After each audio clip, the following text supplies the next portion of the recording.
or during the day? Oh yes, good. I know that a lot of people are tired now and you're almost going to fall asleep, but before I start, I want to give you just a little assignment, a very little assignment. I want you to write, if you have a pen with you, at the end of it all, I will collect it, and there is a prize for somebody who gets the best. I want you to think very quickly. If you know any human being, a writer, a musician, a video artist, whose name is Tunde, please write such persons, and then at the end of it, I'll collect it. This is going to be the bridge to what I want to do. I would be able to tell you and project into that person. But I'll give you one formula. No matter who the Tunde is, every time they've come into your sphere, they do only one thing. It's either they're teachers, and that's what they will do. If they're business people, they do not try this, try that. I have been a photographer, I've been a reporter, I'm not Tunde, but Tundes have a focus in life. And that's about the intro I want to give you to the importance of names. Because the chair of languages, literatures, and cultures, you probably might not know, was the very first speaker in this, and then followed by a director, and then followed by somebody with no title at all. So my paper is zeroing into two books and see how I can use what the chair has said and what the director has also said. Second level meanings of names in Jeka So Yoruba and Jeka Ka Yoruba, reflections on an extension of content.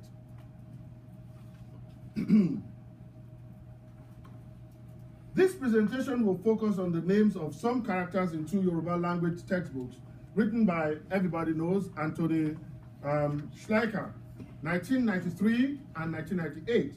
The focus is more on the literature inherent in language learning. The presentation will also direct attention on how names add to the stories by providing cultural pointers for the learners during and after reading of specially constructed monologue or dialogue. A case in point, so that I don't keep you at sea for too long, are names chosen for two sisters in one of the stories by Schleicher. One is named Kilanko, and the other one is named Omolere. My question is, why is Kilanko in the story the bad girl, while Omolere is the child of profit or profitable child in the same story? Now, since I'm applying and we're talking about globalization, I'm running to a professor at the University of Florida. Her name is Deborah King. In 1998, she says names speak of a condition of the spirit through which the name bearer gains ground for locating self and elucidating his or her reason for existing. That's on page 3. End of quote. Characters that I am looking at, I'm not looking at real people. I've asked you to look at a real person that you know who is Tunde, but I'm looking at characters in a textbook. Unlike human beings, justify their existence in a plot or a narrative as planned by the writer. If we open the storehouse for more names, we may want to know why a street is named Temidire, and Temidire means mine has turned into blessing. And the local chief that lives on Temidire, his name is Elder Bamitale, and he's 65 years old. My question, do these names give away the plot to insiders of a culture, while outsiders need someone to unlock the wisdom in the names? Apart from a deconstruction of the names, are there other pedagogical issues that can be derived from names of characters in monologues and dialogues in the two books under review? So let's start with the usual thing. The underlying cultural principles of names and namings in Yoruba culture is well established in scholarly works, like you've heard.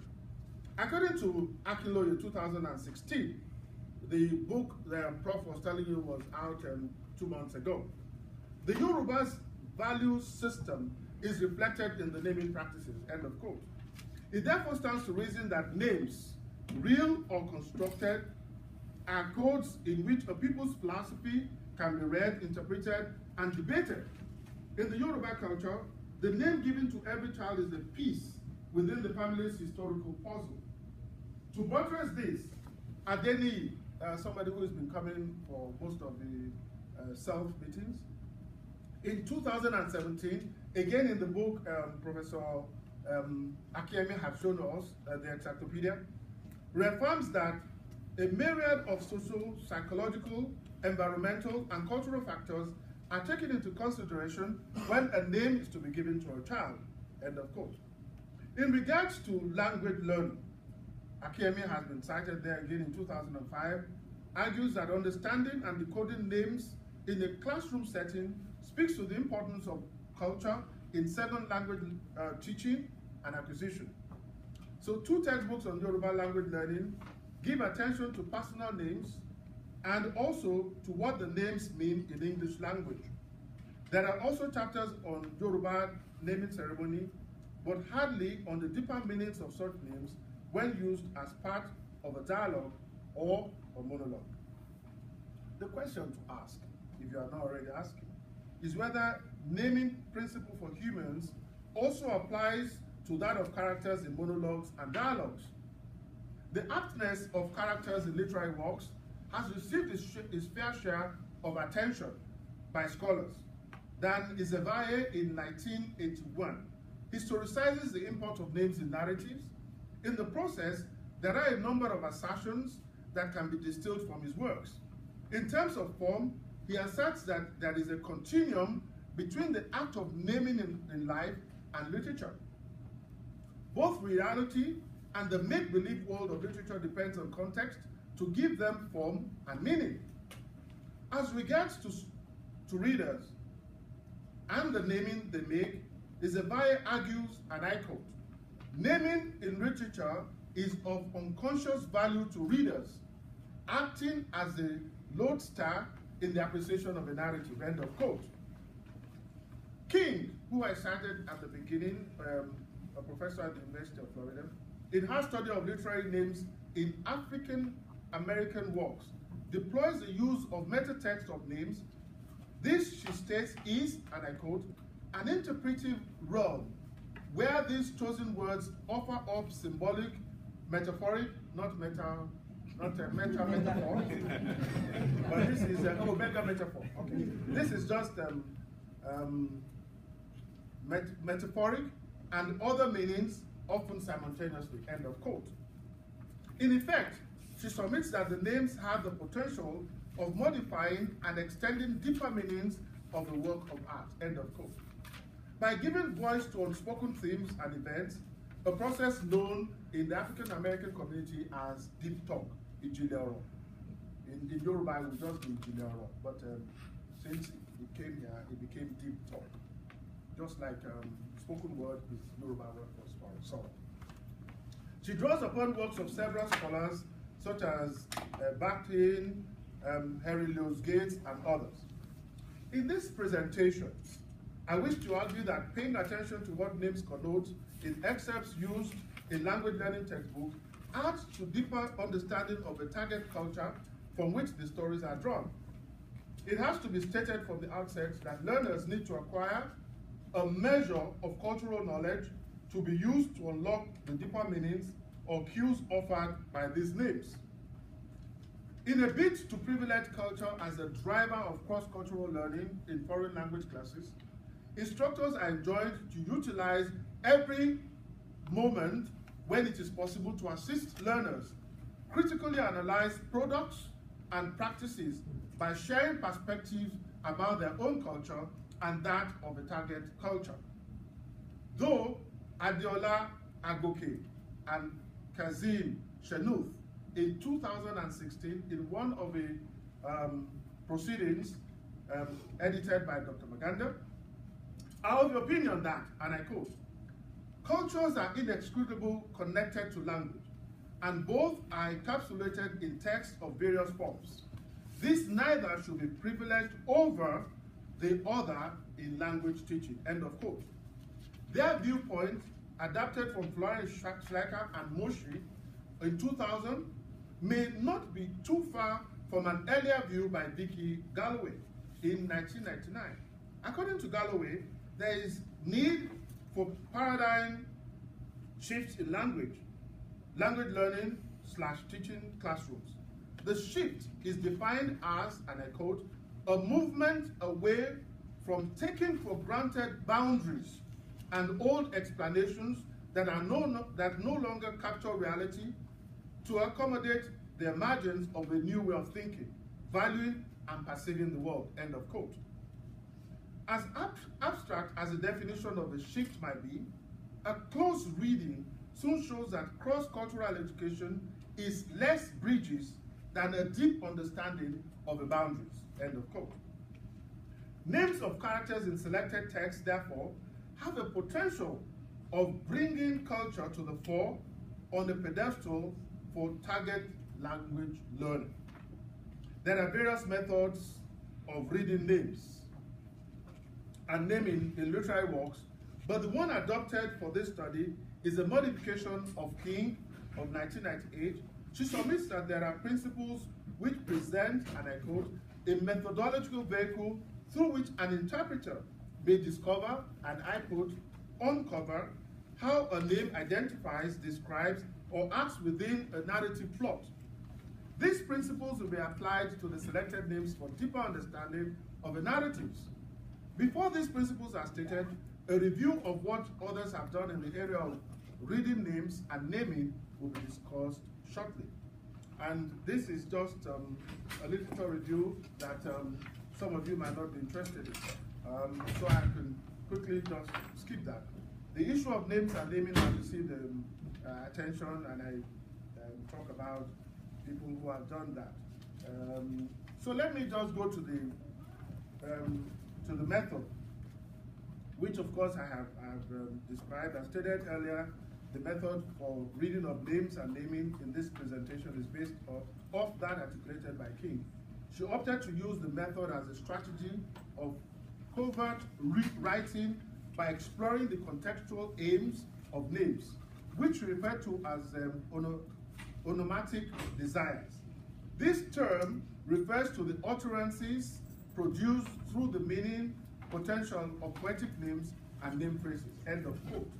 In effect, I intend to see these names through these various categories. I created in no particular order. Names that extend narratives, plots. 2, names that window dress narratives / plots. Names that encode implicit cultural norms and values. 4, names that are roadblocks to accessible meanings and interpretations. The 4 categories are drawn from our knowledge of what names mean and the interpretation that occurs at the interface of readers with the text that has been read. Names eventually act as milestones to help navigate the flow of a narration. So quickly to the data, what I have done there is look for places where I will be pointing attention to. Data. Names examined are drawn from 2 language learning textbooks, like I've said, Jekason Yoruba and Jekaka Yoruba. The names randomly selected are those that speak to the interest of this presentation. So there's a monologue on page 37 which speaks about Titi's family. The narrator is unnamed, but leaves textual clues about how old the person narrating might be. This unnamed narrator is on first name basis with all family members, including the grandparents. The name of Titi's father is Kunle. Readers are not told the prefix of that name, but in a closer reading, one can see that the name falls in line with someone with a large family. The Dictionary of Yoruba Personal Names, in which you had seen earlier, it's published in 2003, says Kunle is an abridgment of Adekunle, and it means have filled the home. The character alone has 7 children, and his wife's name is Ebon, which means gift. A good gift she must be to have as many as 3 boys and 4 females. The names of the children will not be considered for this presentation, but we might note it along the line. Ebun is one of the luckiest characters I've ever read about. She chose a man whose parents are dead. So she doesn't have a mother-in-law, she doesn't have a father-in-law. You know, very smart. So whenever she gives birth to a child, like I tell students, it is only her own mother that will come and take care. No competition at all. What do you want a gift? It just points to the kind of thing. Ebun. She has a gift she got. Look for a husband who's, instead of kill the in-laws, she just makes one whose in-laws are dead. So let's look at the one on page 41. Here's your husband, and I tell them every time I'm about to teach this, I'm bubbling in class. I tell them, Akinlolu, the guy here, is my hero. He's my hero because of his stupidity. All right? Here, the husband of 3 wives is Akinlolu, of which the dictionary of Yoruba names that I told translates as Akiniolu, meaning a male child is a principal child. Another translation of the same name can mean, and this is what my own extension of it, warrior is Lord. Akin is Oluwa. Because Olu, sometimes people use as Oluilu, they can also be a short form of Oluwa. I'm thinking the author probably had Akin as warrior. And Yoruba people would say, Ile Oko, Ile Ogun. No, the house, the married home is also a war, especially when you have 3 women. And their names are so interesting. Bose, somebody born at the top of the week, right? You can imagine how voluminous and plumpy such a woman would be. Because when she was made, God had all the materials and could simply just be very generous. The 3 names of the wives are very subjective of how he married each of them. The first wife born on Sunday, Bose. The second wife's name tells us her parents were thankful for her birth, Dupe. The third wife is Aduke, meaning someone people struggle to care for. She is the last wife, and please note that she gave birth to 2 girls. The second wife only gave birth to a female named Aino. Now, Stryker gives some kind of insight, but you have to be, why of all the 3 wives, this one just gives birth to 1, and the name of the child is Aino. A child so called must have had a difficult entry into the world at birth. This is so because only children born with the umbilical cord round their necks are so called. So that child almost killed the mother. So the Akinlolu, who is a warrior, he knows when to attack, he knows when to just tactically withdraw. He just tactically withdrew from that second wife. Now let us quickly look at monologue 137, because I have 2 minutes more, where Dele is talking about his journey to Nigeria. Dele is the name. With his parents. The literary meaning of Dele is arrive home. This name can have both a prefix and a suffix, which are absent in this very choice of name. The passage, though a monologue, speaks to the narrative of arriving at the home country of his parents. A summary of the story is that the family decided to travel from their base, an unnamed country, to Nigeria. The beginning of the story presents the decision of the mother to go by sea instead of fly, because she's afraid of flying. The second part of the story, which is on the second page, presents the voice of a father who, from the text, can be seen to take charge of what can be done and what should be avoided right there in Nigeria. When the name of a character is added to the narrative, it gives another layer of idea of arriving home.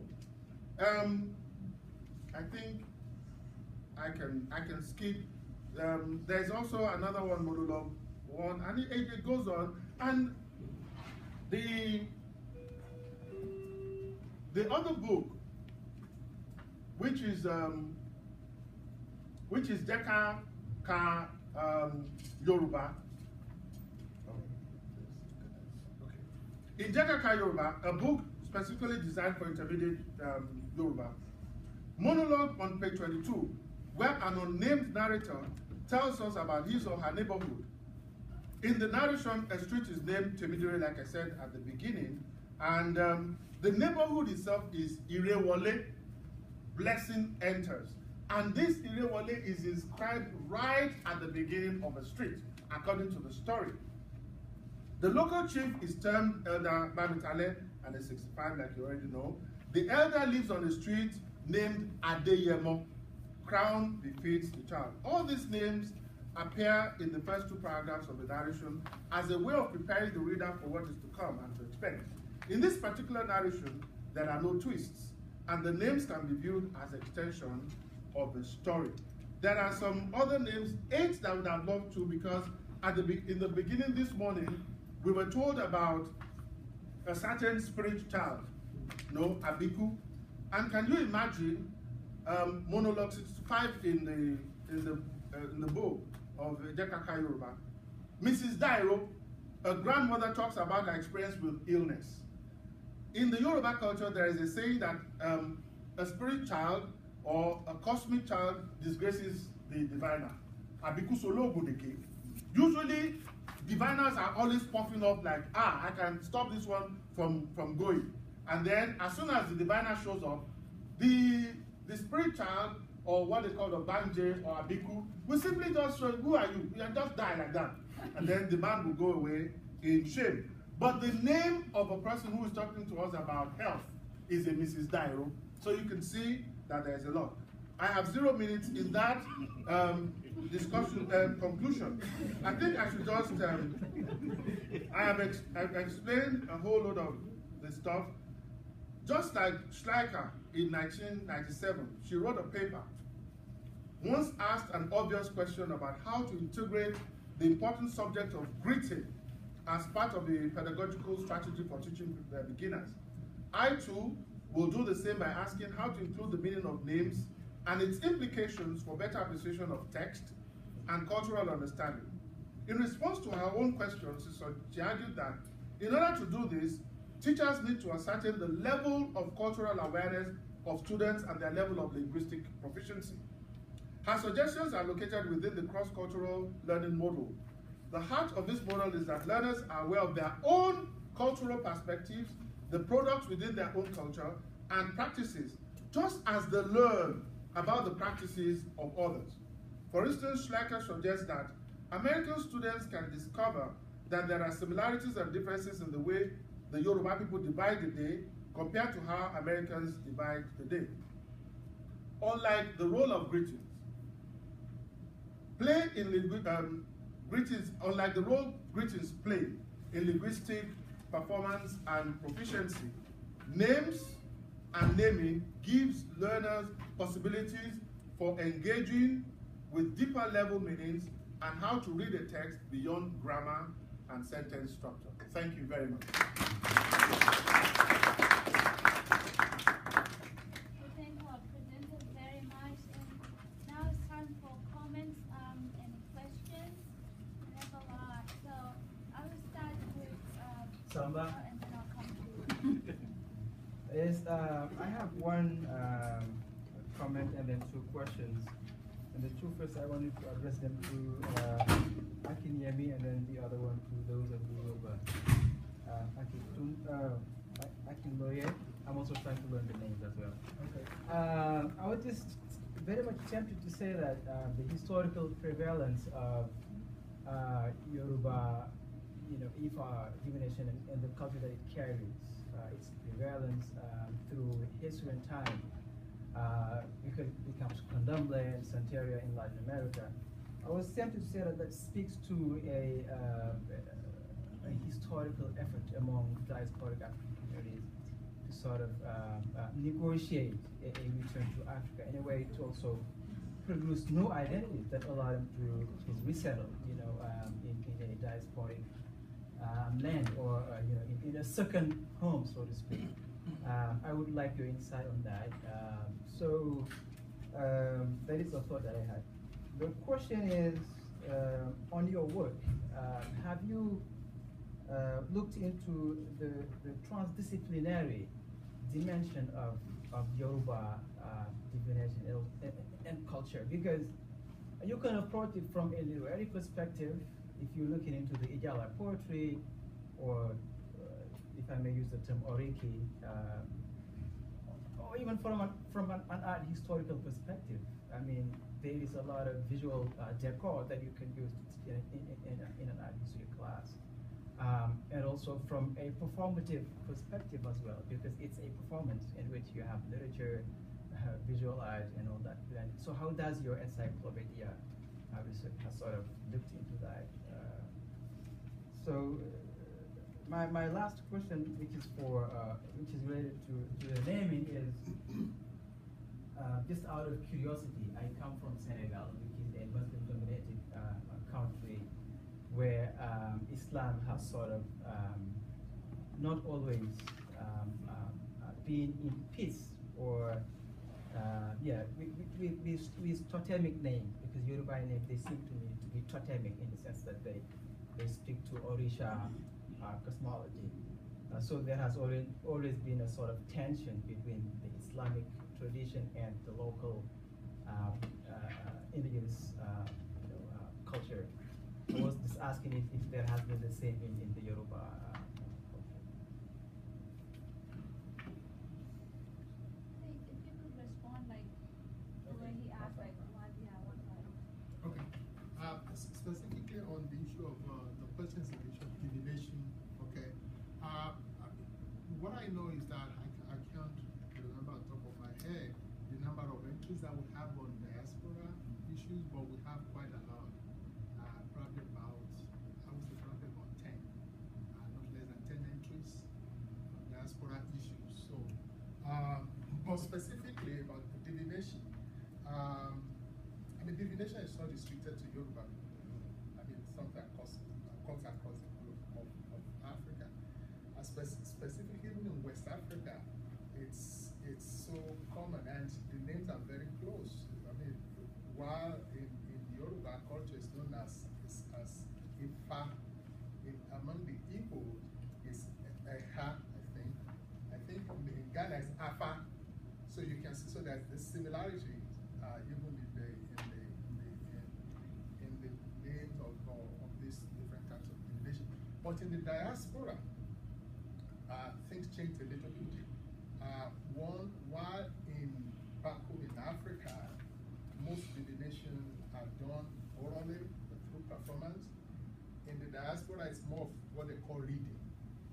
So what they have done is to document the verses, especially you go to South America in either Portuguese or in Spanish, then they would